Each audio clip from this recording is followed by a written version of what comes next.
Okay, good to see everyone back. Happy football season. Is there any news out there? So we'll get started. Not too much to address right off the bat. Obviously, got to speak a lot at the media day last week, and kind of shared with you where we are as a program and shared where we are headed. Really very confident in our team right now. Really excited about how healthy our team is. All 85 scholarship players are cleared to practice. So that's included Jordan Morgan will be cleared to practice. So that should be a great day starting tomorrow. Friday will be the first day that we are in pads or shoulder pads. So we'll just do a couple helmet practices tomorrow and Thursday, and then we'll get after it. And then next Saturday will be a scrimmage. Following Saturday will be a scrimmage. And then we'll start getting ready for opening day. But we got a lot of work to do before we get there. We got a lot of competition for the first time since I've been here.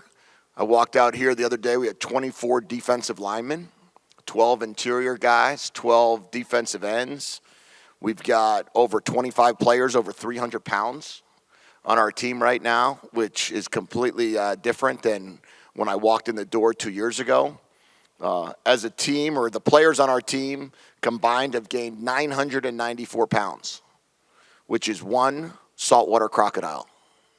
So that's what it's pretty nice to see the size of our team and the change in our team.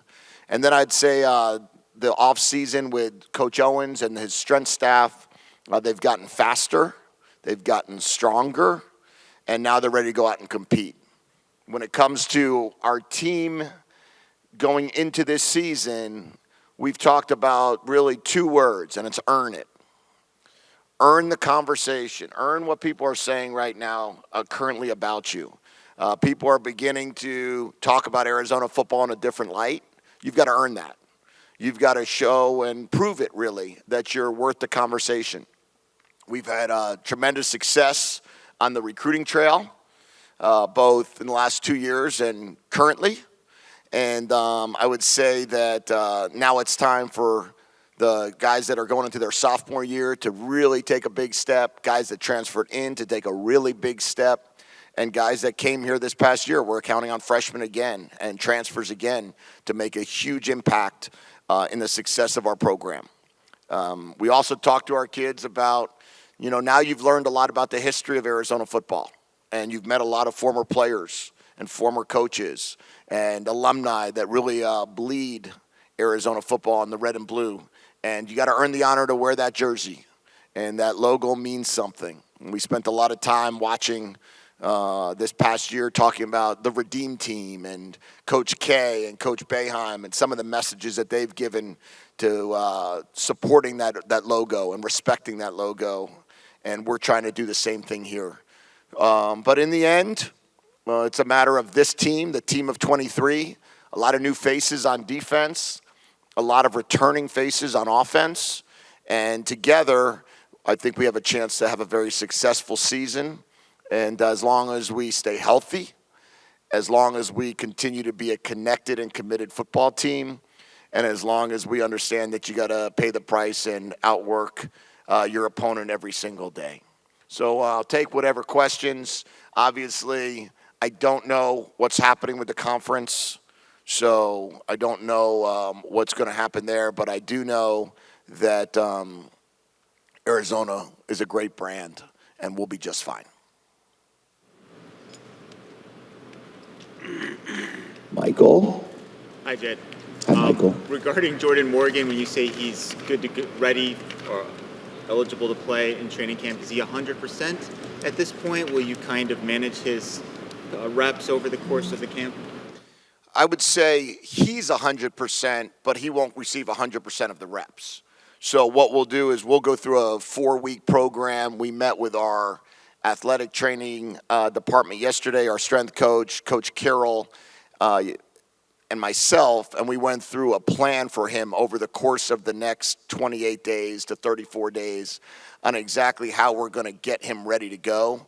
So he'll be we'll monitor every rep.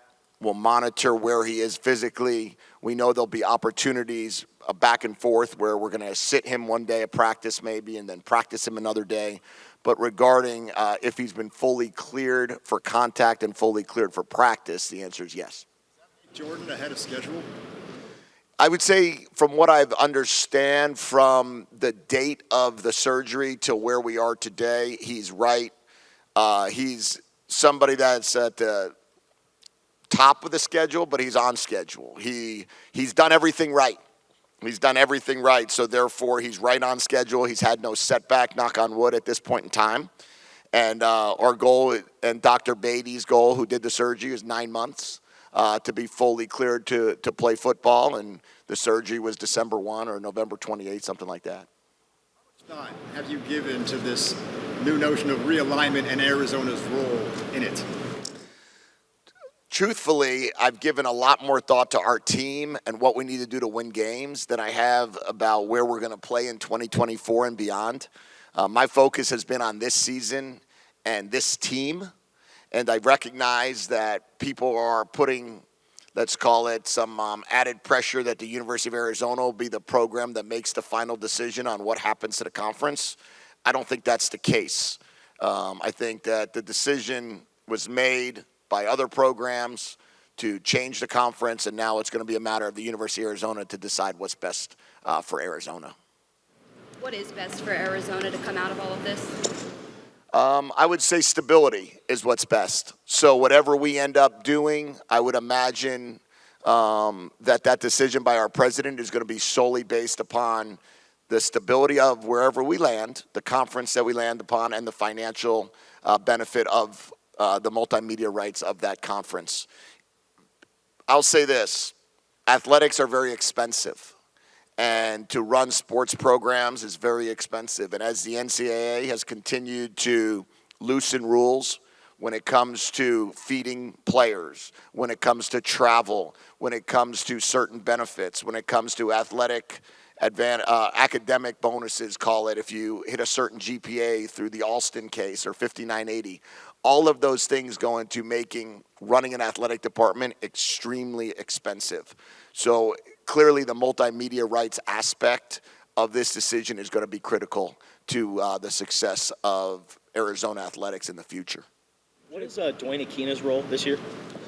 Coach Aquina is going to take on a on-field role for us this football season. We did a temporary replacement with Coach Aquina and Coach Hunley when it comes down to the specific role with the team.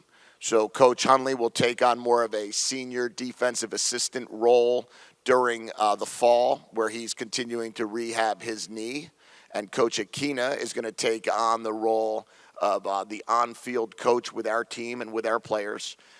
In turn, though, that's just a temporary replacement. So Coach Hunley will still be recruiting for our program. Coach Hunley will still be one of the 10 countable coaches when it comes to certain off-field responsibilities.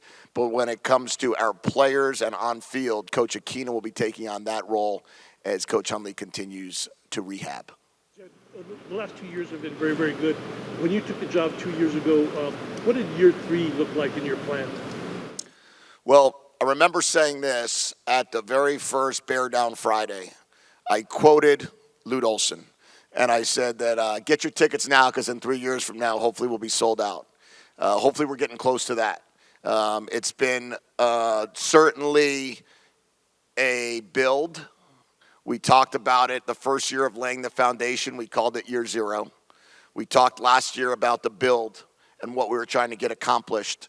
And now this year, I believe we're at a place where we have a good football team, and we're excited about the 6 home games, and we want to sell out September, and we want all 3 home games in September to be sold out, and then we'll figure it out from there. We feel like we've made a great impact in the state when it comes to recruiting. People want to stay at home. People want to come here. The state of Arizona, for the first time in a very long time, wants to send their players in-state to the University of Arizona. That's huge. So we've made the strides we've wanted to make so far, but we recognize we still have a long way to go on being able to, A, get to a bowl game, B, compete for a championship, and C, be a top 25 team. But that is our goal, and that is our plan moving forward. And as we continue to bring in better players every single year, I think we're going to get that done. Do you see the top position battles on this team going into camp? The safety position is a wide open battle right now. The linebackers are the deepest we've had here by far in the short time that I've been here. I would say that we have a great competition for the Z wide receiver spot. Very confident in T-Mac and Jacob, but as you guys all know, we play with 3 wide receivers, so that spot's going to be a huge one. I feel that we've got a great competition going right now for one of the offensive line positions. Right now, it looks like Big Jonah will be moved out to tackle, but if his natural position's guard, we've got a lot of people that are competing for the tackle position. R.J. Polito, Sam Longy, and Joe Borjan are really competing at a high level there. And then the amount of depth we have at the D-line, it really makes for some great camp battles. And to see, what's the rotation going to look like? What's it going to look like with the 4 to 6 interior D linemen? We brought Cio in from Indiana, Tyler in from UCLA. Keanu Miloto just got here yesterday from JUCO. We've gotten, then we have Jacob Kingaika. We have Tai. So we've got all those guys competing. Bill Norton in here from Georgia.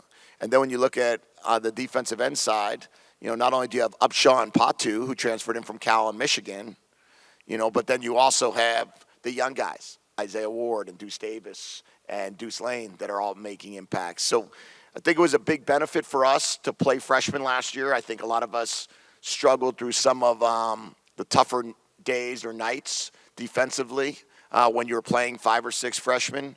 But now I believe we're going to reap some of the benefits of their experience.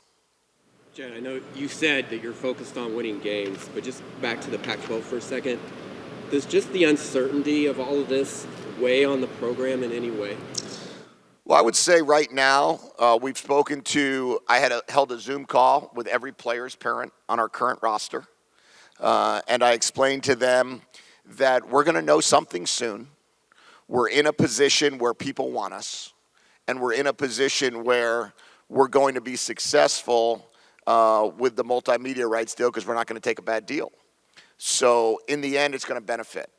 I talked to our recruits, and I've told our recruits, yes, I understand that some programs might be telling you, why would you go there if they don't know where they're going to be? I would say this, we're going to be in a great spot, and we're not going to even flinch about it, and neither are our recruits. Our recruits are excited about what could come if we were to remain in this conference and add players or add teams, just like they'd be comfortable if we were to move to a different conference and change our time zones. So all of those are great options for us, and the most important thing is that Arizona football is in the right place at this moment in time, and we're building to something special. What was your reaction to Colorado's decision? Colorado's decision? I wasn't surprised because it felt like that was going on for the last 3 months. It seemed like that was where they wanted to be. It's where they felt most comfortable. And if that's what they decided to be, I think they've had a lot of success when they were in the Big 12 or Big 8, whenever they won the national championship. And it was probably good for them to get back there, and good for them. Among the guys who arrived after spring, has anyone or any few guys stood out in the weight room or the training that you're able to do that's non-football?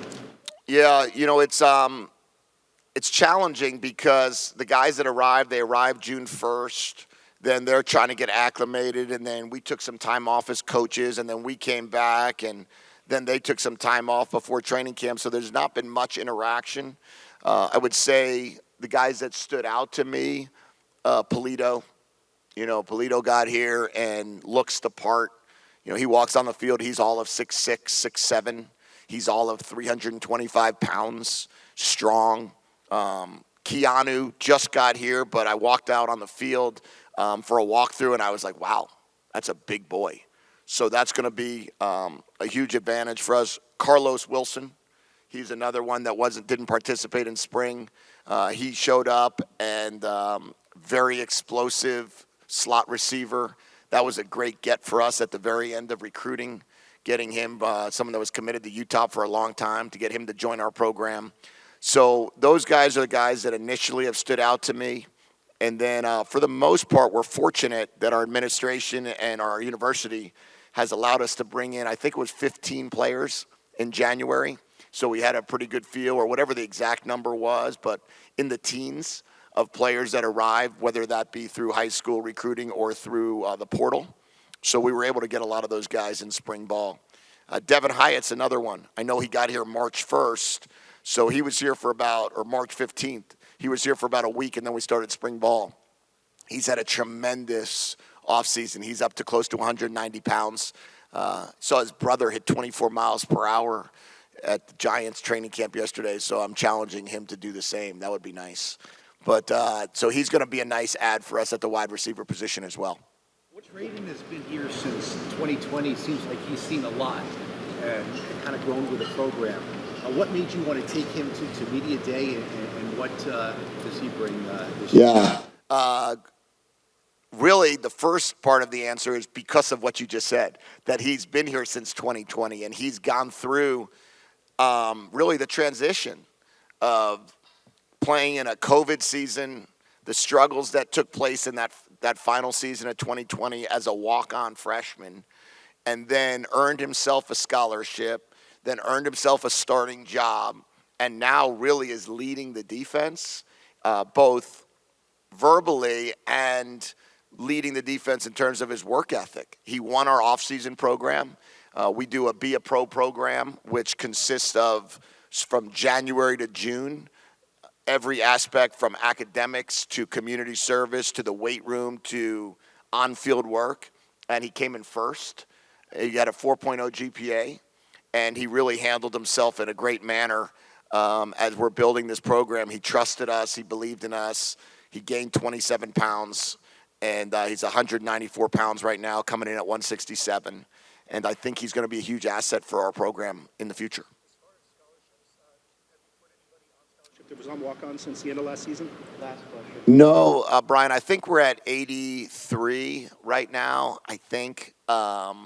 And we'll see how training camp goes to see if there's one or two more that we can get to give somebody a reward for their work and a reward for what they've accomplished.